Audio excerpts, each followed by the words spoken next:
नमस्कार, good morning to all of you. बच्चों, अगले टास्क में हमने काव्य एक तेरी है जमीन वह शब्द समझौती के साथ विस्तार से हमने समझा था।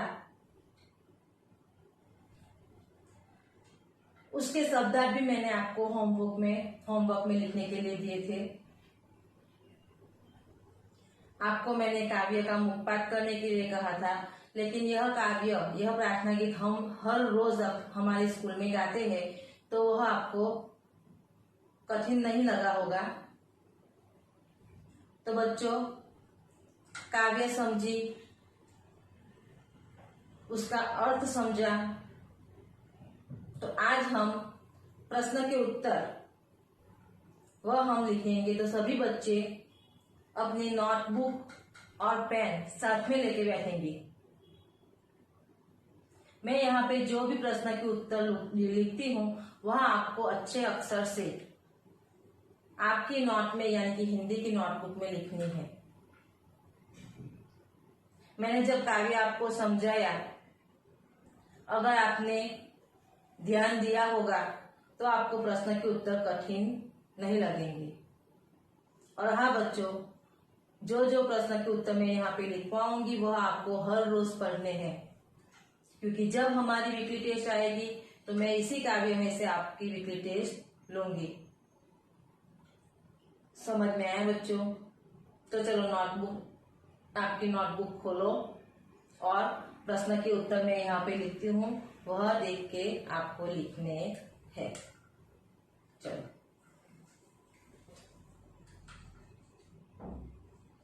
प्रश्न के उत्तर पहले हम एक एक वाक्य वाले ही उत्तर लिखेंगे। एक एक वाक्य में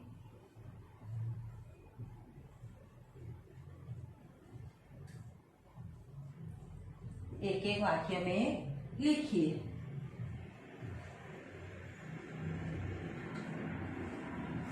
पहला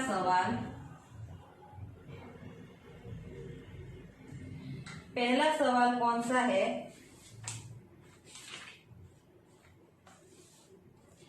ये प्रश्न के उत्तर मैंने आपको उस दिन पूछे भी थे और आप लोगों ने उसके उत्तर दिए भी थे। वही प्रश्न के उत्तर आज हम लिखेंगे। कवि ईश्वर से क्या बख्शने के लिए कहते हैं? कवि ईश्वर से क्या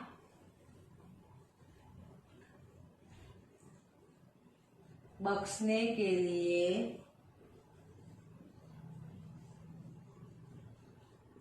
कहते हैं? देखो बच्चों, हिंदी में जब हम लिखते हैं तो हिंदी के अक्षर सभी सीधे आते हैं। गुजराती में हम जैसे चाहिए उसको हम मोड़ सकते हैं, लेकिन हिंदी में सारे अक्षर सीधे ही आएंगे। तो चलो, इसका उत्तर क्या है वह हमने अगले पीरियड में दिया था कि ईश्वर अपने गुनाहों को बख्शने के लिए कवि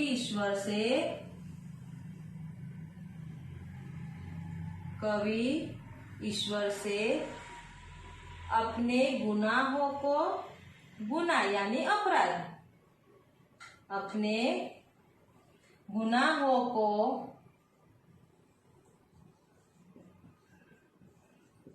बख्शने के लिए कहते हैं।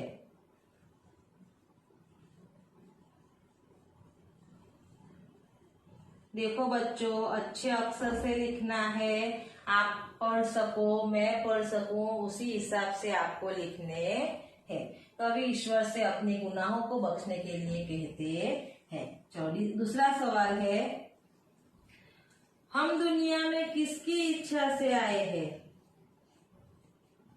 हम दुनिया में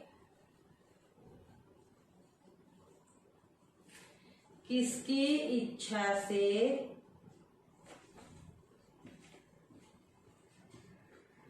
आए हैं? हम दुनिया में किसकी इच्छा से आए हैं? अपनी इच्छा से तो नहीं आए हैं। तो हम दुनिया में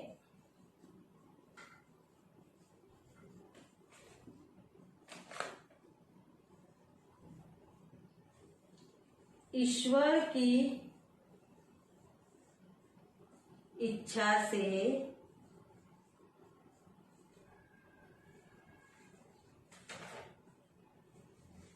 आए हैं। हम दुनिया में ईश्वर की इच्छा से आए हैं। चलो, पहला हो गया, तो पहला मैं साफ कर सकती हूँ। बराबर है बच्चों। तो आगे हम लिखेंगे कि ईश्वर से हमें क्या क्या मिला है। सिर्फ पहला ही साफ करती हूँ क्योंकि बाकी लोग बच्चों का लिखना बाकी होगा, इसीलिए एक ही प्रश्न के उत्तर में साफ करती हूँ कि हम दुनिया में क्या, हमें ईश्वर से हमें क्या क्या मिला है।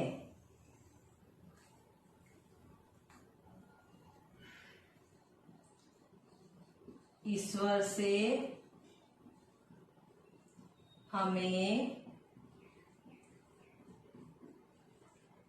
क्या क्या मिला है। क्या क्या मिला है हमें ईश्वर से? तो हमें ईश्वर से शरीर और प्राण मिले हैं।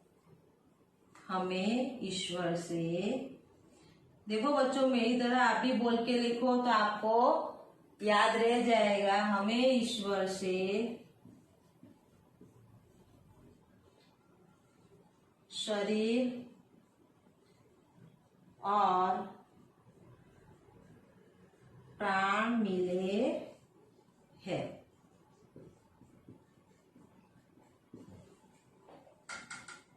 दूसरा हो गया बच्चों, तो आगे लिखते हैं।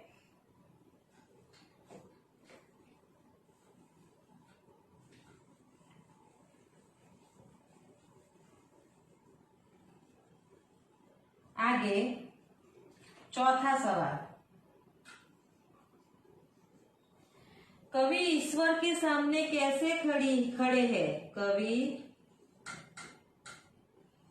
ईश्वर के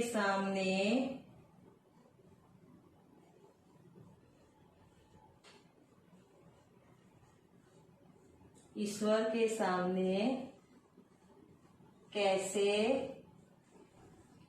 खड़े हैं? कैसे खड़े हैं? तो कवि ईश्वर के सामने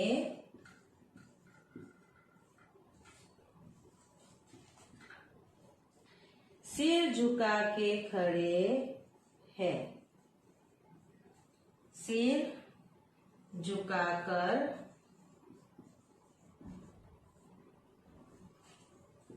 खड़े हैं। कवि ईश्वर के सामने कैसे खड़े हैं? तो कवि ईश्वर के सामने सिर झुकाकर खड़े हैं। चलो, तीसरा हो गया।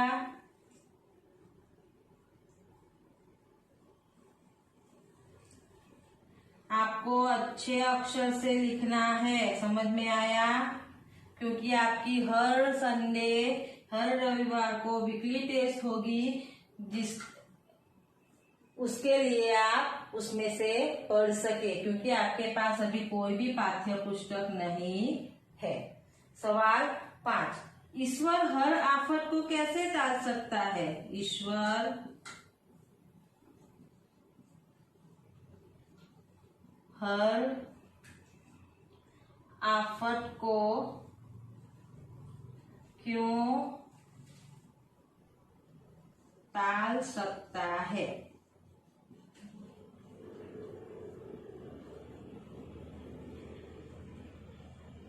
तो उसका उत्तर क्या आएगा कि ईश्वर हर आफत को टाल सकता है।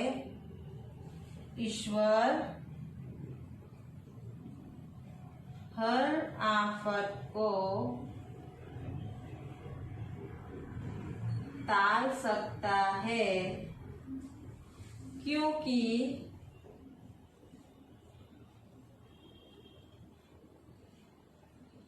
क्योंकि वह सबसे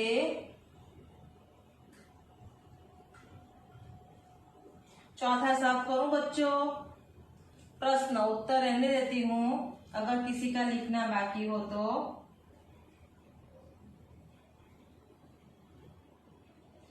कि ईश्वर हर आफत को टाल सकता है क्योंकि वह सबसे बड़ी ताकत वाला है। ताकत वाला यानी सर्वशक्तिमान, सबसे बड़ी ताकत वाला है। तो देखो बच्चों, यहाँ पे हमने 5 एक एक वाक्य में उत्तर लिखे, वह प्रश्न के उत्तर हमने लिख दिए। आज आपको गृह कार्य में मैं विस्तार, प्रश्न के उत्तर विस्तार से लिखो, यानी कि बड़े प्रश्न के उत्तर 1 या 2 मैं उत्तर के साथ लिख के दूंगी, आपको वह अपनी नोटबुक में लिखना है। समझ में आया? जैसे हम 7वीं कक्षा में लिखते थे वैसे ही हमको 8वीं कक्षा में लिखना है। समझ में आया बच्चों? घर पे रहना, स्वस्थ रहना, और जो भी हम लोग करवा रहे हैं, जो भी हम पढ़ा रहे हो, उसका हर रोज आप पुनरावर्तन करते रहना। बराबर है? Stay home, stay safe.